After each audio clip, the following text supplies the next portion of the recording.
Hello everyone, welcome on geography जुनून। Geography जुनून में आप सभी का स्वागत है।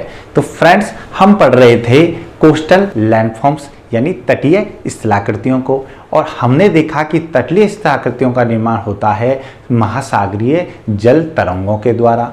तो हमने इन तटीय स्थलाकृतियों में जितनी भी अपरदनात्मक स्थलाकृतियाँ थी, जो सब इरोजनल लैंडफॉर्म्स थी, उनको पिछले वीडियो में कवर कर लिया है।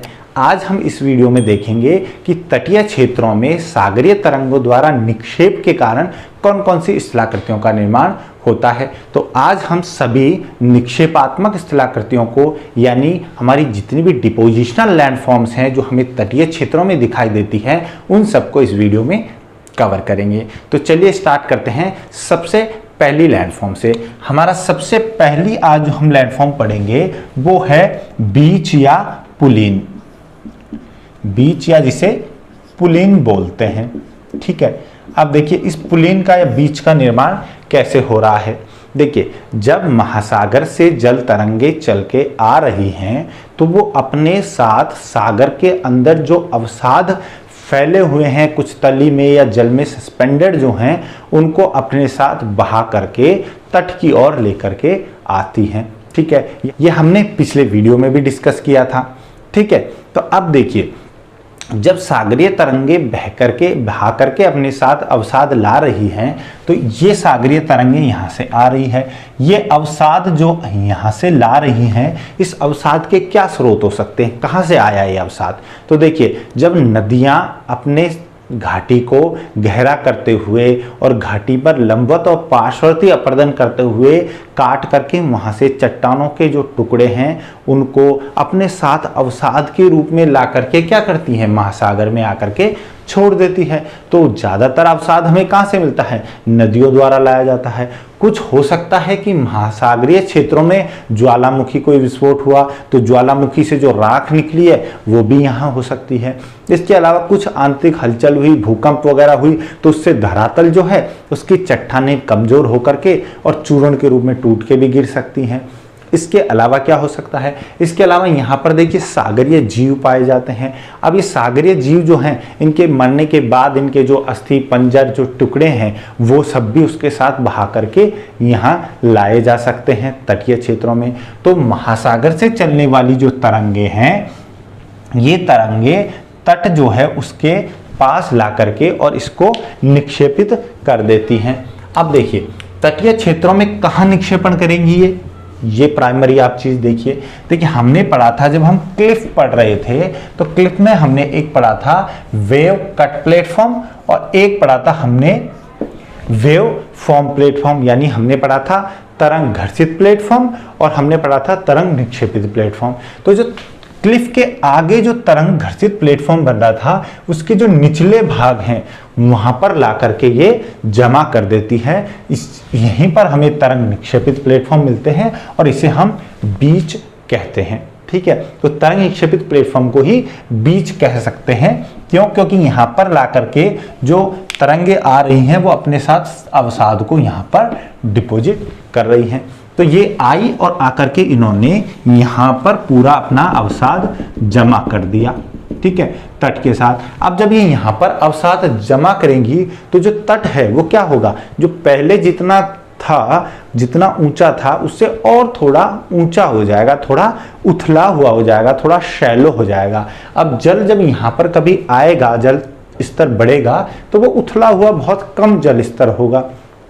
दूसरा, सागरीय तरंगे जो हैं वो अब ज़्यादा अंदर तक नहीं आएंगी और यहाँ पर हमें जो निक्षेप मिलता है, अवसाद मिलता है, वो क्या होगा, क्या ला सकती हैं महासागरीय तरंगे, रेत लाएंगी, कंकड़ पत्थर ला सकती है, इसके साथ बालू ला सकती है, बजरी ला सकती है, ठीक है। तो ऐसे हमें चीका, रेत, बालू, कंकड़ पत्थर, कोबल, पेबल, बोल्डर वगैरह हमें यहाँ पर मिलते हैं। तो इनके निक्षेप से जो संरचना बनती है उसे बीच या पुलीन कहते हैं। और दोस्तों, ये जो पुलीन होते हैं वो हमें तट के साथ साथ कई किलोमीटर तक लंबे दिखाई देते हैं।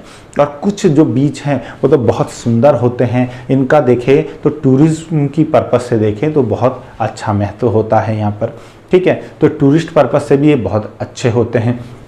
तो ये पुलीन जो है ये सब बने हैं निक्षेप की वजह से। और ये जो पुलिन जो होते हैं इनका ज़्यादातर जो ये एरिया है ये उच्च ज्वार तल और निम्न ज्वार तल के बीच का क्षेत्र होता है। ठीक है, तो यहाँ पर पानी का जो जल स्तर है वो तभी आता है जब हाई टाइड होता है, जब उच्च ज्वार आ रहा होता है तब ही ये जल से कवर होते हैं, मगर फिर भी जल जो है यहाँ पे बहुत उथला हुआ ही होता है। ठीक है दोस्तों, तो ऐसे हमें बीज का निर्माण दिखाई देता है। तो ये हो गए हमारे बीज या पुलिन हो गए। ठीक है, अब बीज के बाद हम बात करते हैं हमारी दूसरी स्थलाकृति का, जो बीज के जैसा ही है। ठीक है, इसे बोला जाता है कस्प बीज।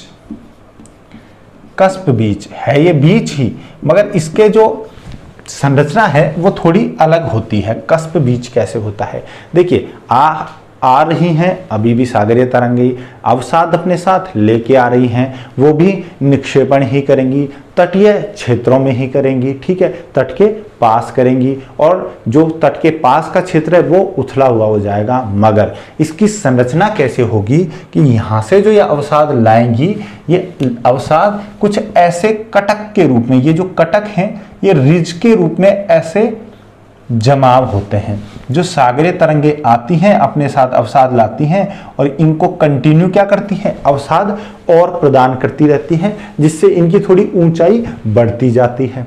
ठीक है, और जो यहाँ ऊपर का पदार्थ है ये पीछे की ओर सरकता जाता है, यहाँ नया पदार्थ जमा होता जाता है। तो ऐसे ये कटक की तरह की संरचनाएं जो है हमें वो तट के सामने तरंग घर्षित प्लेटफॉर्म पे दिखाई देती है। इसे बोला जाता है कस्प। ठीक है, ये संरचनाओं को बोला जाता है कस्प, और इनसे बने हुए बीज को कस्प बीज कहा जाता है। देखिए इनका जो ये वाला जो भाग है ना, ये जो इनके दोनों के जो आगे निकले हुए भाग हैं, ये सब आगे की ओर महासागर की ओर निकले हुए रहते हैं। तो ये कुछ कुछ ऐसी संरचना का निर्माण करते हैं। ठीक है दोस्तों, ये इनकी संरचना कुछ कुछ ऐसी कस्प बीज की ऐसी संरचना होती है। ठीक है, इसे बोला जाता है कस्प बीज, जिसके ऊपर हमें ऐसी संरचनाएं दिखाई देती हैं। ठीक है, तो ये कस्प बीज होता है। सिर्फ होता ये भी बीज ही है, बस संरचना का फर्क है कि यहाँ पर कुछ हमें कटक जैसी संरचनाएं, कुछ रिज दिखाई देते हैं, जिनके कुछ भाग जो है वो आगे निकले हुए होते हैं। ठीक है दोस्तों, ये हो गए हमारा कस्प बीज। इसके बाद हम देखते हैं कि हमें और कौन सी निक्षेपात्मक स्थलाकृति देखने को मिलती है। देखिए इसके बाद हमारी एक संरचना आती है जिसे हम कह सकते हैं रोध या रोधिका। रोध एवं रोधिका।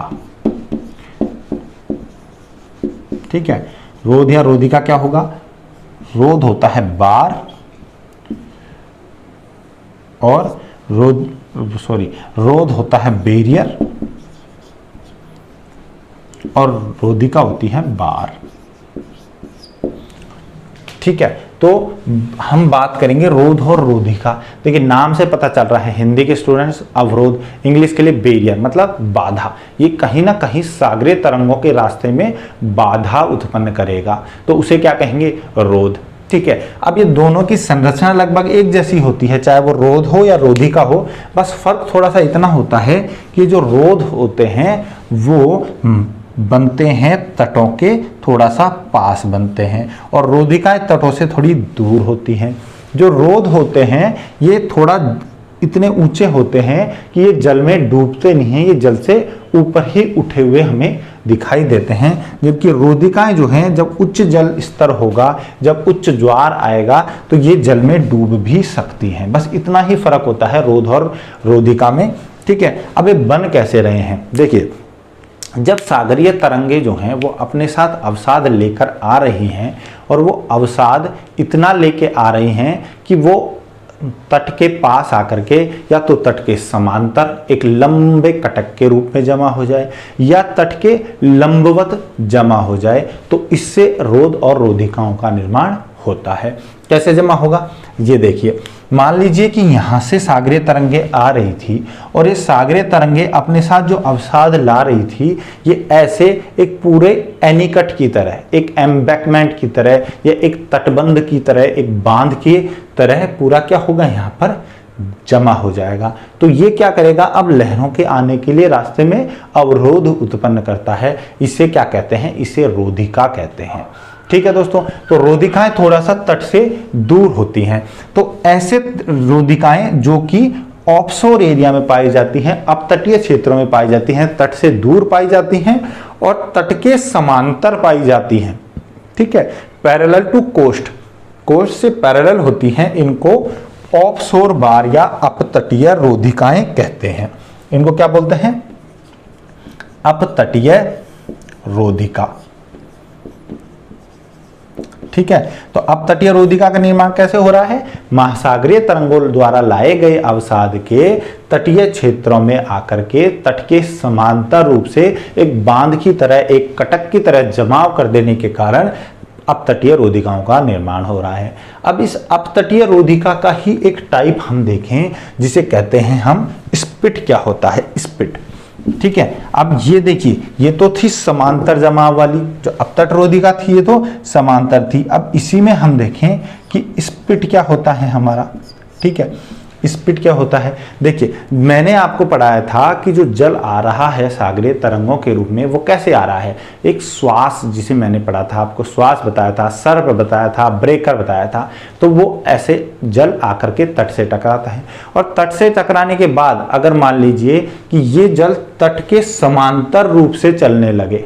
ठीक है, हमने पढ़ा था कि ये यहां से जल आया, ये सागरीय तरंगे आई, सर्फ वेव आई, ब्रेकिंग वेव टूट के सर्फ के रूप में बदली और ये ऐसे इसके साथ तट के साथ चलने लगती हैं। तो इसको हमने क्या कहा था, इसको हमने कहा था लिटोरल करंट, वेलांचली धारा।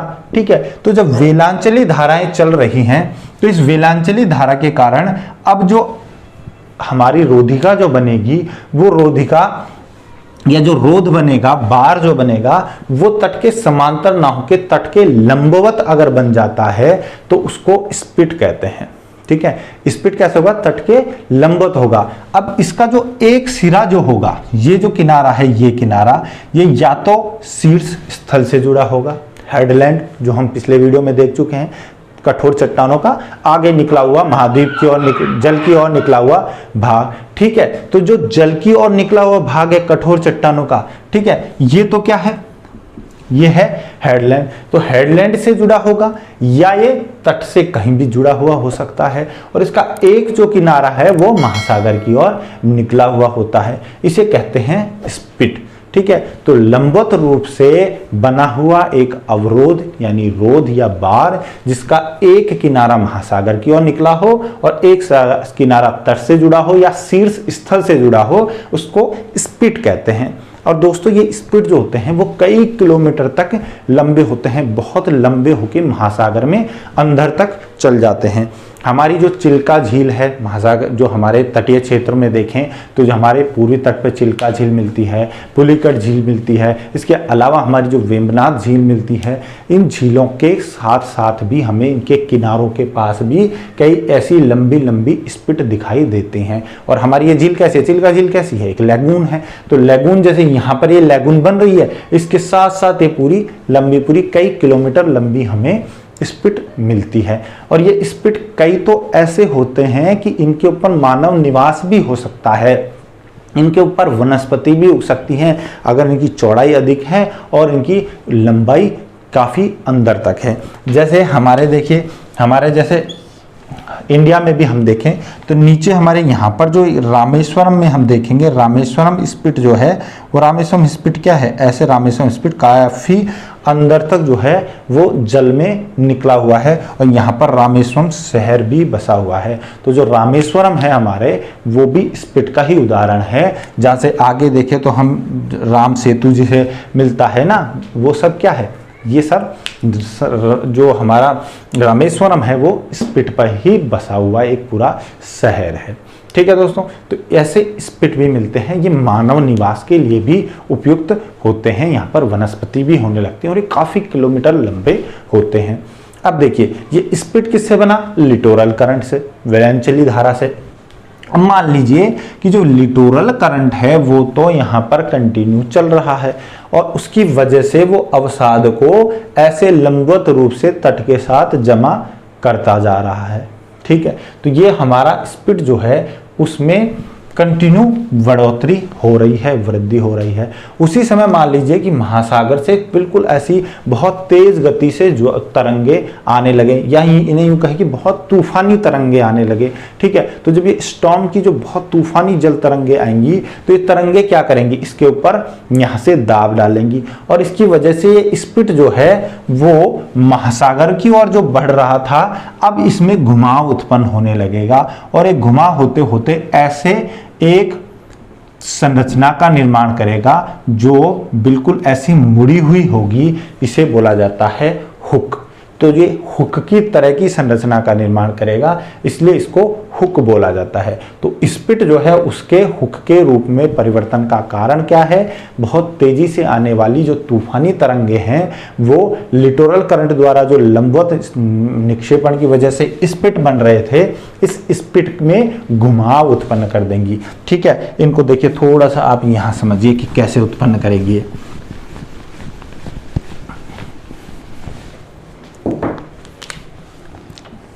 देखिए ये हमारे यहाँ पे स्पिट बन रहा था, ठीक है, ये स्पिट बन रहा था, यहाँ से क्या आ रही थी, यहाँ से लिटोरल करंट आ रहा था। अब इधर से जब स्टॉर्म वेव्स आएंगी बहुत तेजी से, तो ये क्या करेंगी, इसका जो निक्षेपण है ये आगे यहाँ निक्षेपण नहीं होने देके इसको ऐसे यहाँ पे धक्का लगाना शुरू कर देंगी, और ये धीरे धीरे धीरे धीरे ये तरंगे जो हैं इधर धक्का लगा रही हैं, ये इधर धक्का लगा रही हैं, ठीक है। तो इन दोनों के रिजल्टेंट के रूप में ये ऐसे मुड़ जाएगा, और इसको बोला जाता है हुक, ठीक है दोस्तों।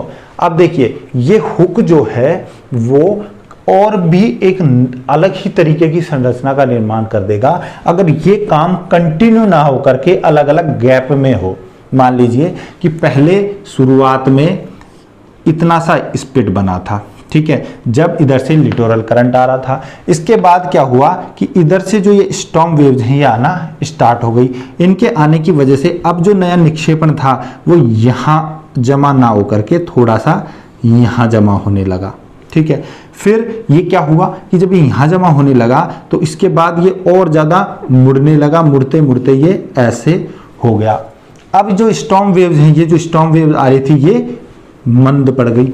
जब ये स्टॉर्म वेव्स मंद पड़ गई तो आगे जो लिटोरल निक्षेपण हुआ वो कहाँ हुआ, यहाँ आगे की तरफ निक्षेपण हुआ। अब जब यहाँ पे निक्षेपण हो गया तो अब क्या आ रही है, स्टॉर्म वेव्स नहीं आ रही है, फिर स्टॉर्म वेव्स फिर से स्टार्ट हो गई, तो इसमें क्या हुआ, फिर से ऐसे घुमाव उत्पन्न हो गया। अब स्टॉर्म वेव्स फिर शांत हो गई, तो अब आगे का जो निक्षेपण होगा वो कहाँ होगा, यहाँ निक्षेपण होने लगेगा। तो इसकी वजह से एक ही हुक के अंदर हमको कई हुक दिखाई देते हैं। जैसे पहला हुक ये रहा, दूसरा हुक ये रहा, तीसरा हुक ये रहा, तो हमें कुछ ऐसी संरचना का दिखाई देती है। इसको कंपाउंड हुक कहा जाता है, इसे कंपाउंड हुक या संयुक्त हुक कहते हैं। तो कंपाउंड हुक कौन सा होगा, ये पहला हुक एक बन गया, दूसरा हुक बन गया और ये तीसरा हुक बन गया। तो ये कैसे बन रहा है, ये बन रहा है जब हमारे लिटोरल करंट जो है वो तो कंटिन्यू अपना काम कर रही है, और स्टॉर्म वेव जो तरंगे आ रही हैं महासागर से, जो महासागरीय तरंगे आ रही हैं वो इतनी तेजी से आ रही हैं, वो एक बार तेजी से आती हैं और इस स्पिट को घुमा देती हैं, फिर वो बंद हो जाती हैं, फिर जब दोबारा स्पिट बन रहा है इसको भी घुमा देंगी, फिर स्पिट बन रहा है इसको भी घुमा देंगी। तो इसकी वजह से एक कंपाउंड हुक संरचना हमें मिलती है। क्लियर है, समझ में आ गई ये बात कि स्पिट से हुक कैसे बनेगा और हुक कंपाउंड हुक कैसे बन सकता है।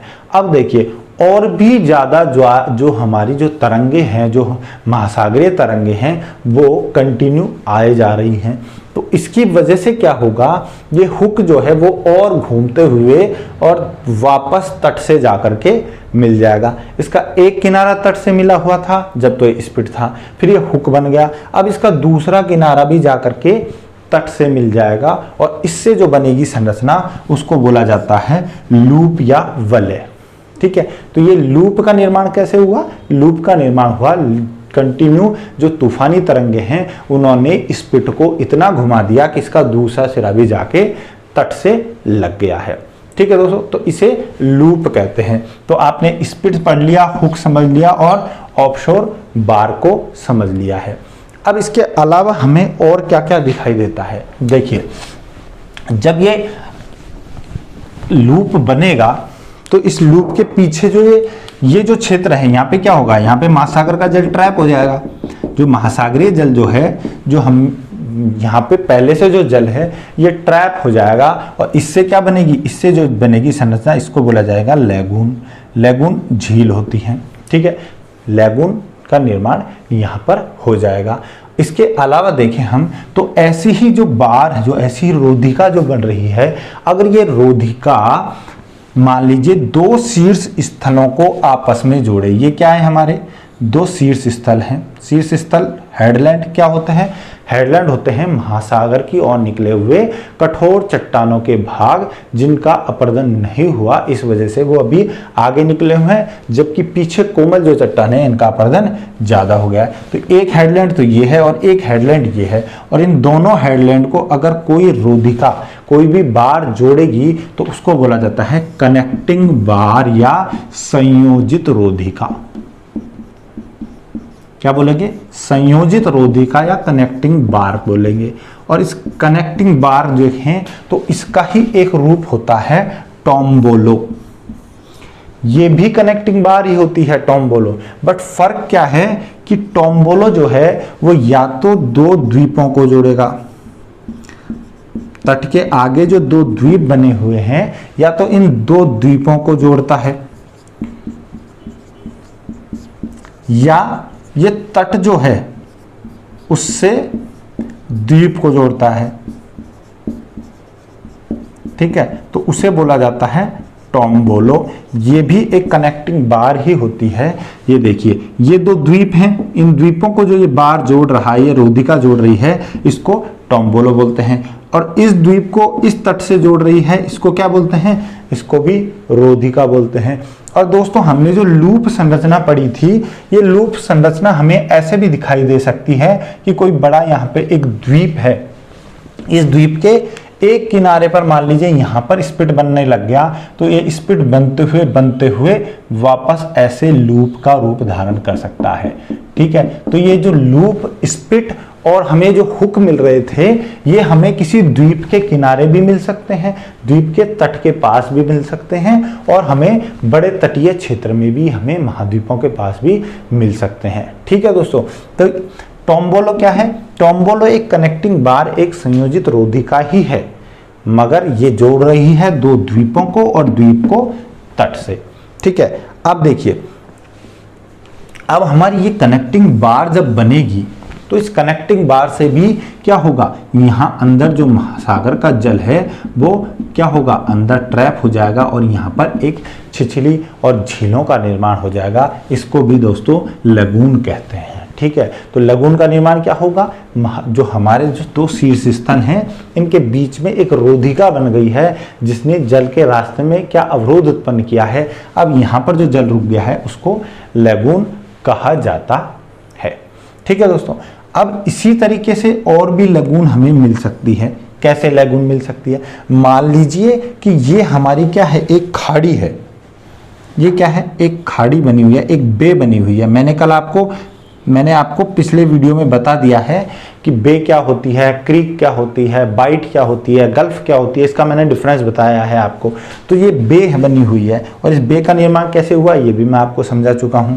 अब इस बे के मान लीजिए एक किनारे पर तो इधर बार बन गया है, ठीक है, एक इधर रोधिका बन गई है, ठीक है। तो जब दोनों तरफ रोधिका बन गई हैं तो इसको बोला जाता है बे माउथ बार, ठीक है, इसको बोला जाता है बे माउथ बार।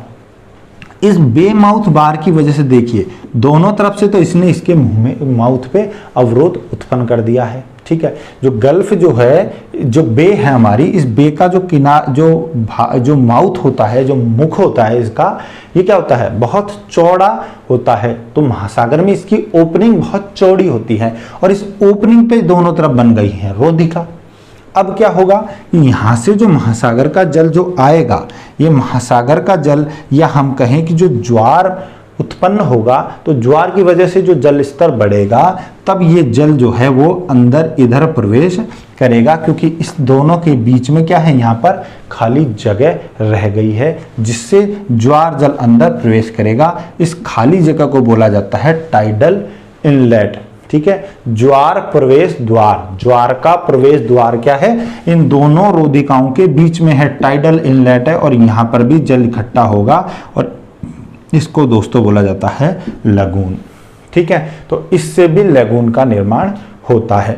तो लगून कहाँ का बन रही है? जब किसी भी बे के दोनों माउथ पर बे माउथ बार बन जाए और बीच में जगह रह जाए जिसमें टाइडल इनलेट हो, जहां से ज्वारीय जल अंदर प्रवेश करे, या कोई भी कनेक्टिंग बार जब दो हेडलैंड को जोड़ देगी तो अंदर जो जल ट्रैप होगा वो लगून होगा। या मान लीजिए लूप का निर्माण हो रहा है, स्पिट घूम करके और दो शीर्ष स्थलों के बीच, या तट से निकल के वापस तट पे ही जुड़ गया है, तो इसके बीच में जहां जल ट्रैप हो जाएगा तब भी लगून का निर्माण हो सकता है। ठीक है दोस्तों, और लगून जो है वो यहां भी बन सकती है कि किसी द्वीप के तट पर ही एक हमें पूरी लूप मिल जाए तो भी लगून का निर्माण हो सकता है। तो आपने देखा कि पुलिन कैसे बनते हैं, ठीक है, यानी बीज कैसे बनते हैं, कस्प बीज क्या होते हैं। इसके अलावा हमने देखा स्पिट से कैसे हुक बना, कैसे लूप बनी, और बार क्या होता है, ऑफशोर बार कैसे बनते हैं, अपतट रोधिकाएं कैसे बनती हैं। इन अपतट रोधिकाओं में ही के अलावा हमने देखा रोध में ही कि कनेक्टिंग बार क्या होती है, संयोजित रोधिकाएं क्या होती हैं, और लगून का निर्माण कैसे होता है, टोम्बोलो क्या होता है। ठीक है दोस्तों, तो बस इतना ही निक्षेपात्मक स्थलाकृतियां जो हैं वो तटीय क्षेत्रों में हमें दिखाई देती हैं। तो हमने इस तरीके से सभी अपरदनात्मक स्थलाकृतियों को जो हमें तटीय क्षेत्रों में दिखाई देती हैं उसको कवर कर लिया, और इसके अलावा हमने देखा कि कौन कौन सी निक्षेपात्मक स्थलाकृतियां हमें तटीय क्षेत्रों में दिखाई देती हैं। इसके अलावा एक टर्म है, उस टर्म को आप याद रख लीजिए। इस टर्म को बोला जाता है सबखा, इसको बोलते हैं सबखा। ये भी एक स्थलाकृति होती है सबखा।